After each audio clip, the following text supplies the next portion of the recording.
it. But I feel like this is the perfect segue to a different topic, which is, Daniela, speaking of content on the website, did you publish a new article? Is that accurate? Well, I published a new article with also the contribution of other members 2 weeks ago, and this was on the ammo depot. So we did a very large effort, very big effort to document and describe and give some understanding. I'm talking about the post, of course, and describe the different type of ammo depot that Russia has on the entire territory, and we concentrated all quality and the quantity of those within 500 kilos that these are those most likely to be hit by Ukraine. But I mean, in the recent event, we have seen attacks um, occurring on different, not only on ammo depot, but further into the territory. The article essentially goes through a series of aspects from the position of these ammo depot, but also the fact that they are essentially built mostly during the Soviet era, and they have been like that since then. But of course, we also explore, especially in early 2000. Me, can you hear me? Yes, we can Yeah, hear you you had loud and clear.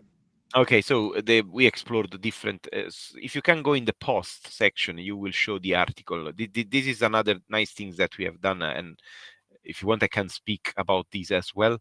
But yeah, now I'm working about this one. So in this article, we went through also the accident that happened in Russia. We described generally what happened to what was the situation during early 2000, which eventually forced the Russian MOD to start a very vigorous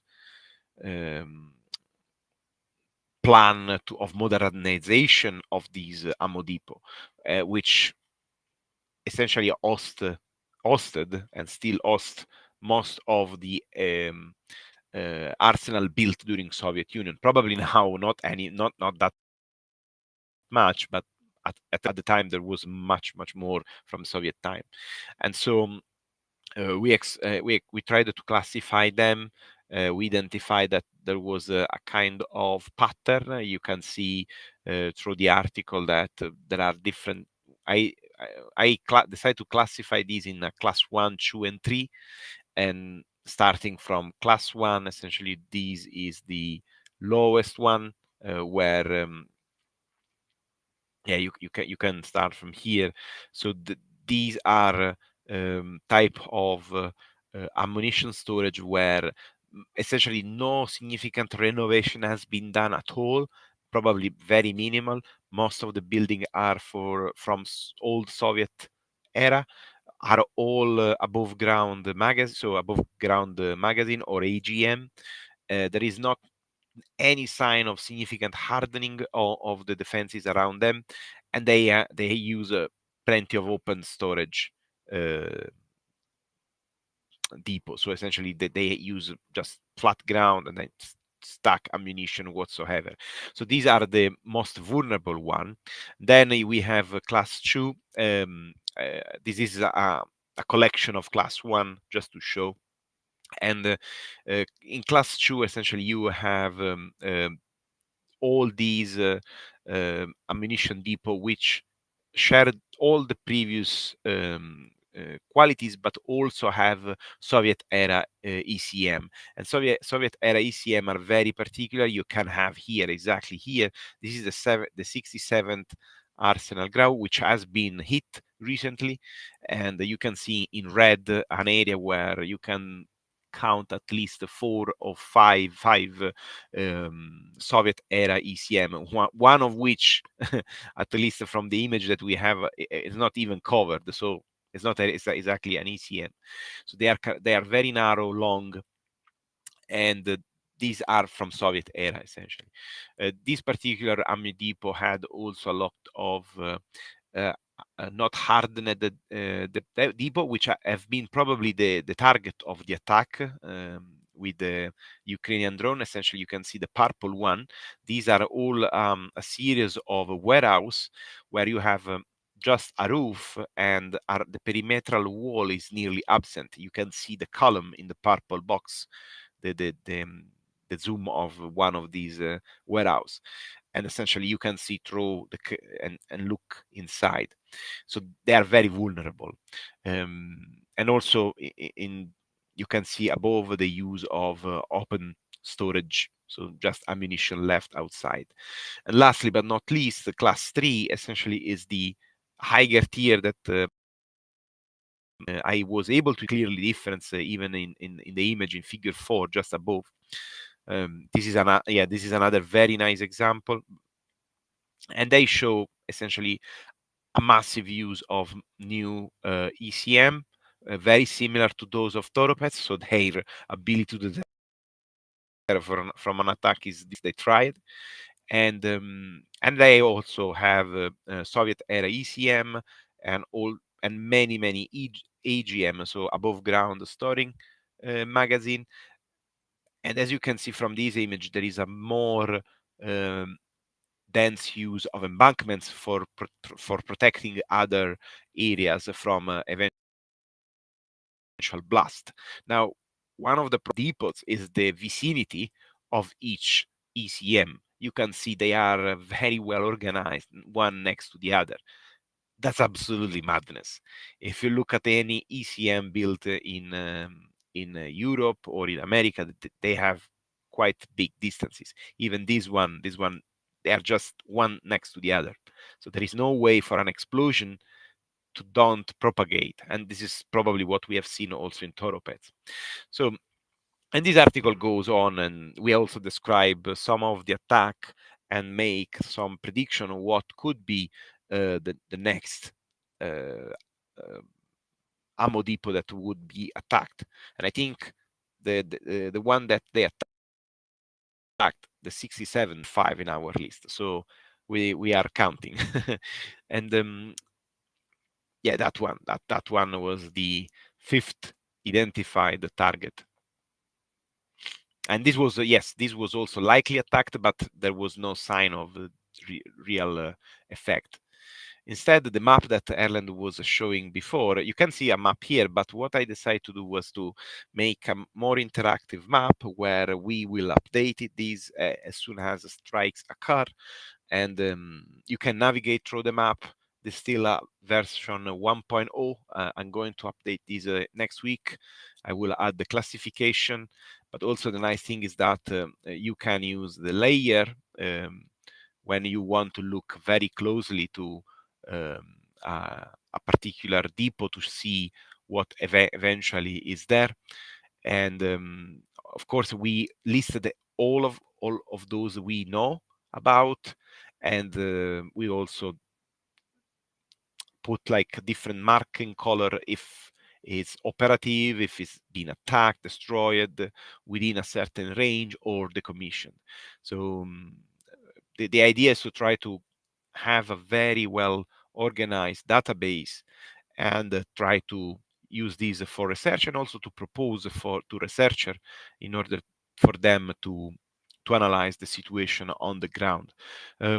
With another couple of members in Tochnyi, we are going to add manufacturing facilities, and also oil rigs, refineries. So it will become a very populated map, and so probably we are going to allow people to switch on and off different input. And just below, this is only for now, it's just a test, but it's to enhance the area of interest. So this way you can see Ukraine and Russia. And go down, you will see the Twitter feed. At the moment is monopolized by me and Tochnyi, but as soon as we found very good content produced by others, we will be very happy to put here in regards of what's going on on the field for what regards strategic attack in Russia. So this will become like a permanent page, which I will try to keep it updated as much as possible. And it's free of access. Anyone can go and do things. This is all very cool. I've heard some rumors about maybe some other people contributing to more these kind of what database and interactive map on our website in the near future, hopefully. We're piece by piece adding more and more stuff to the website. So please check it out. I'm very happy about the activity on the website. Do we have more questions that we didn't address? I don't know. I feel like we've been going for a while. I will say, Daniela, if you do want to give like a more in-depth presentation, it feels like you were pretty thorough here, but you're welcome anytime. I know we had a little bit of we had an interview the one time, and I think you were sick, and then we had another interview today. So if you felt pressed for time, we can give you a full treatment if you ever need to present an article. Yeah. Yeah, thank you. And probably what we can do is once we have more data, the next publication that we are going to make will be more comprehensive also on other type of targets, so we can make a longer discussion, and that for sure would be nice to talk about. Yes, I has been a bit unlucky because the first time I was too late, then I was sick, and today there was Federico. It was amazing. It was amazing, the talk of today. And and I hope that we will re-engage with him, because he's working on these things, his job, and SIPA is a very good organization, so thumbs up for their work. Yeah, SIPA is very prestigious organization. I definitely consider them like a respectable group. So thank you, Daniela, for explaining all that. As Erlend said, head on over to Tochnyi.info. You can check out all the articles that Daniela does, all the stuff Brendan does. We've had a few more contributors. Oh, one other thing, Daniela, have you done the other thing you mentioned you were working on? Is that published yet or no? So the work that I'm going now is not published. There was, yes, this I don't want to take credit of this. So I wrote only the introduction and translate from Italian. So Dasha Right. Meyer This one, wrote yeah. the article, and this is about the protest. I call this the protest. I don't know how to rephrase this, but yes, it's a kind of protest, very civilized and very well organized from Ukrainian. And this has been essentially a movement started from really families, parents of soldiers, and also people just worried about the war. So the main point, I have been in contact, and also Erlend, I've been in contact with many Ukrainians working as volunteer. You know that I work with Oksana. By the way, we have a fundraiser running right now. But the main point is that one of the key points when I was talking with Oksana, Dasha, and many other friends was, oh, we are going to protest because the local government are redoing streets, they are redoing stadium, they are doing gardens, and they are not investing in military. So there was a consensus of this across, even I think also Vasil and other people from Dnipro. So across the entire region, entire Ukraine. It's not like only West Ukraine, North Ukraine. It was across the entire Ukraine. There was this boiling from the people that look at the reconstruction, which is all good. Is all good, but they say many times to me, "Oh, really? We really don't want to reconstruct now because we need the first to win the war, and then we can reconstruct. Also, because it doesn't make any sense reconstructing it, because you may get bombed the next day, and then it's waste of money." So and to simplify, essentially, Yulia in this case is the sister. He's a Dasha sister. She was a travel advisor. Was completely out from these things when the war erupted. Of course, did some volunteering, but was never, that involved. But then something sparked in his heart, and she started to organize through social media, in particular Instagram and Facebook, which is really, really powerful in Ukraine. Even units, big units, have a very large account on Facebook, and they start to organize protests in order to ask to local government, and I repeat, local, because their problem was not with the central government, but was with the council, with the town council, smaller, so to a very local assets, to try to improve the funding that their local offices put into the defense, into the war effort. And this was particularly important because you have to understand that sometimes some unit comes from some district, some oblast, and they have a very large contribution from private, from the civil. So what happened is that you had some units very well equipped, very well supported, and others not that much. So what they tried to do was to try to divert all the money that was used for not essential construction work or not essential services to the defense, to bolster the war effort.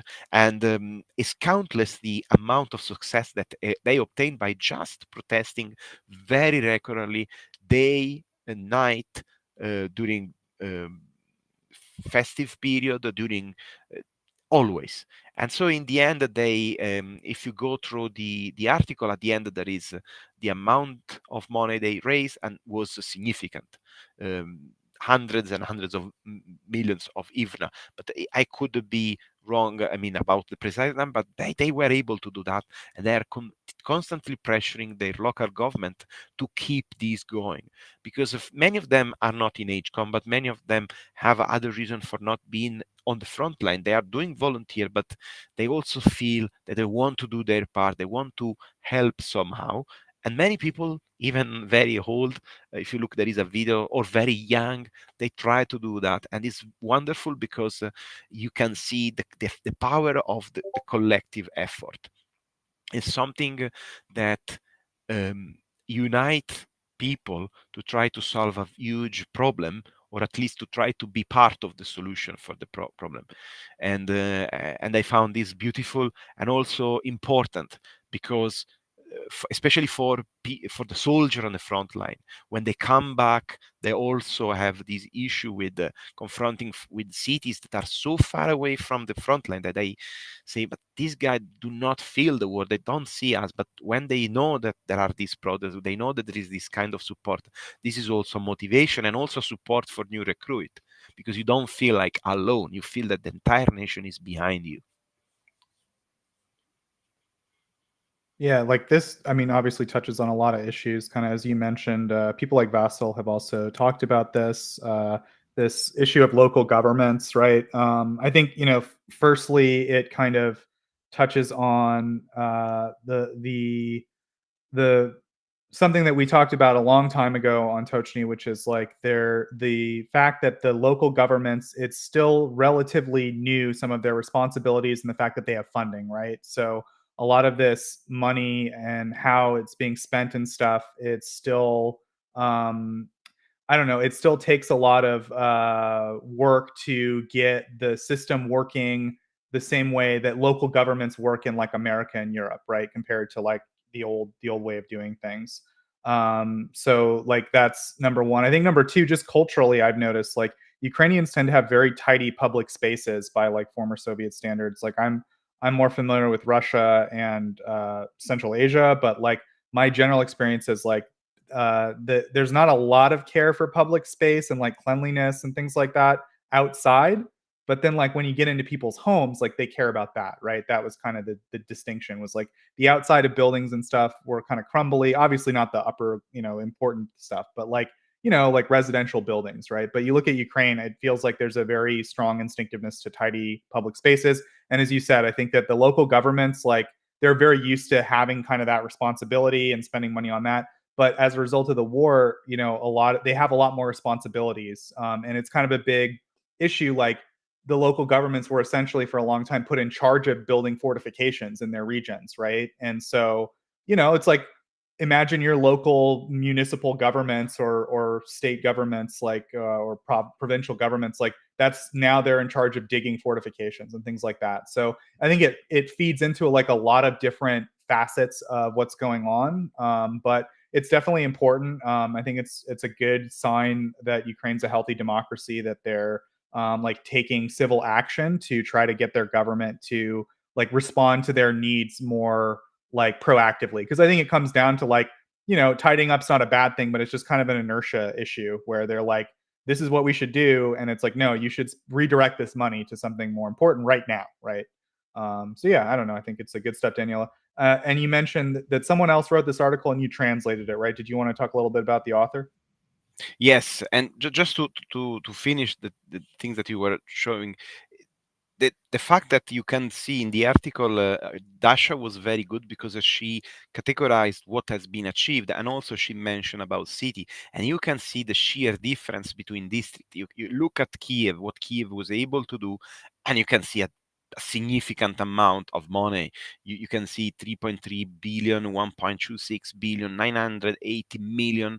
This is hryvnia, so it need to be then translated to dollar, but these are significant amount of money, especially when you want to support even uniform, boots, armor. We are not talking about buying, weapon system. We are talking about supporting the troops. So that all the stuff that is needed to keep them living on the front line.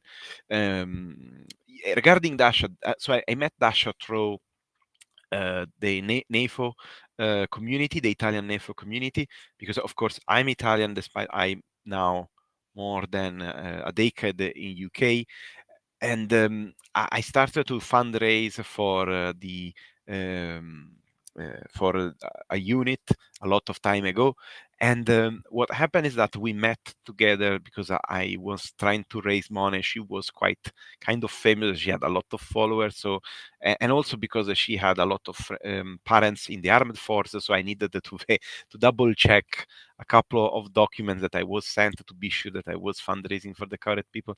So we met just just for a case, and then we did a lot of fundraisers together. And I remember when I was awake during the first time she returned to Kiev, and was the time that there was the largest assault at the time by her.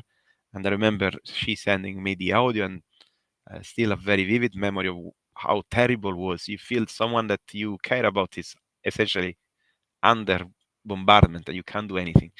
So sorry about that. But anyway, the main point is that she have been always trying to help through volunteering, through fundraiser, and also she was very active because she can speak different languages. So she tried to also fight misinformation and disinformation. So as a very, very, very strong woman who still trying to do her best to support her country because she is Ukrainian.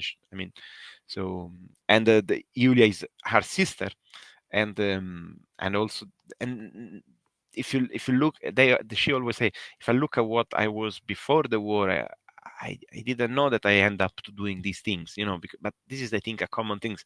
If you look at what you were doing before that, in that day of the invasion, you wouldn't believe that you push so hard in trying to fund drones, or trying to look for she does a lot of volunteering also for all her parents. I try to support her a lot.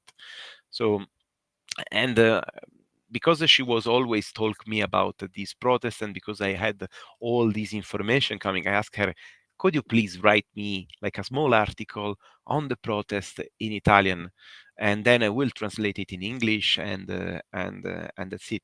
And she did it, and was amazing. I tried all my best to don't change a word, trying to keep as it is, and turned out very, very nice. I know that is not exactly the type of article that we publish because we are more on the defense part or war crime and stuff like that, but I think this is a very nice look from a keyhole, of course, because there are many of these things happening all time in Ukraine. But it's a very nice way to show also to foreign people how Ukrainians are in the fight and want to win. They don't want an adjustment. They just want to win, and they want the instrument to do that. It doesn't matter if they have to come from their government or a foreign government.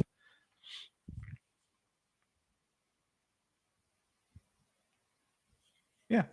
So thanks, Daniela. Definitely, I would encourage people to go check out Dasha's article as well as Daniela's new article. Head on over to tochny.info. A lot of great maps, a lot of great articles, a lot of good information. Yeah, we appreciate everyone supporting us and spreading the word about all the research that our colleagues do. I think that pretty much wraps it up for today. Erlend, am I missing anything? I don't think so. I just thought I might wanted to comment on the whole origin of what Tochnyi is again. We probably should sometimes talk about this, now and then, because no one really there's no reason for people to understand where we're coming from. So yeah, Joseph was correct. Like we're originated from this community on Twitter in these spaces, but I think it's also important to note that we don't just do these streams and the website. We also try to be some sort of a meeting place for people who are doing research into topics that are relevant to highlight for Ukraine. So we also have some sort of community in the back end where we do kind of try to help out people who are doing research. And then also we've been collaborating closely with Andrew Perpetua, and that has been very fruitful. Both for Andrew Erlend is discussing phase 4 of the plan, code red. Sorry, go ahead. Well, it's been really helpful, not just for Andrew, I would say, but also for Tochnyi, and to get the information that Andrew and all his collaborators are digging up from the caves of the internet, because it is really valuable information. So we've seen, that bear fruits with stuff like Brandon Kelly's series of articles, and I hope that these kind of things are going to excel in the future. There are some interesting things that might come out soon. So yeah, we're not just about the stream and about the website, but kind of a research collective online, I would say.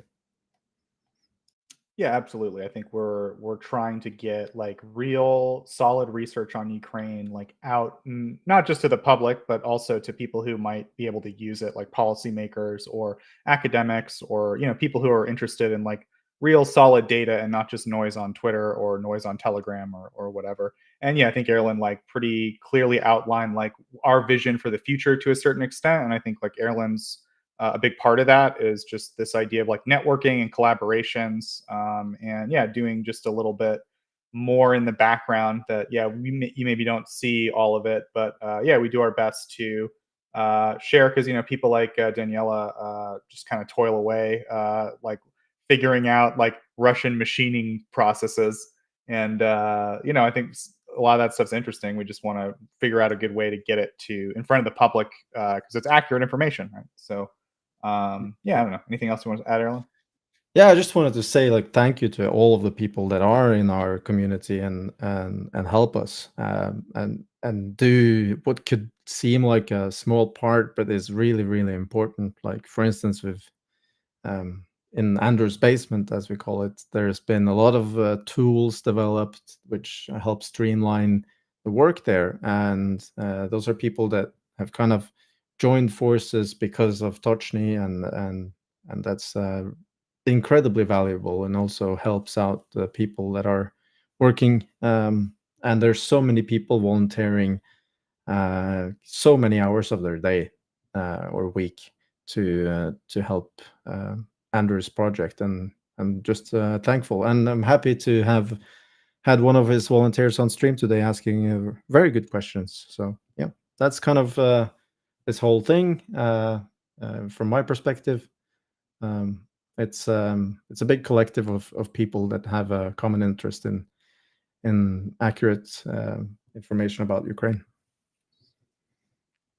Yeah, couldn't say it better. Okay, so on that note, thanks very much for tuning in to this week's Tochnyi Weekly. I think we had a great interview. We're very thankful for our guest, Federico Borsari, for joining us, and we hope we'll see him again soon. Thanks, of course, to our live audience. We appreciate you guys coming in, tuning in live, putting up with all of our nonsense and not fast forwarding through it, and also to ask all your great questions in chat. We want to, of course, thank all of the people who listen later. There's a lot more of you guys, so we love you too. Thanks for spreading the word, liking the stream, sharing it with other people. We're pretty much just putting our stuff out on YouTube, so any kind of sharing you do on other platforms probably helps amplify us a little bit. So we appreciate a kind word here and there. And of course, like and follow the stream and all that, and reward us on the algorithm. We appreciate all that stuff. So yeah, thanks to our live audience, thanks to our video on demand audience, and of course, thanks to, I already thanked our guests, but thanks to our wonderful panel, as always, for sharing all their great information and insights and answering all the chat questions, etc. So I think on that note, we will close out, and we'll see everyone next week, 2100 Kyiv time. Slava Ukraini. Heroям слава. Heroям слава.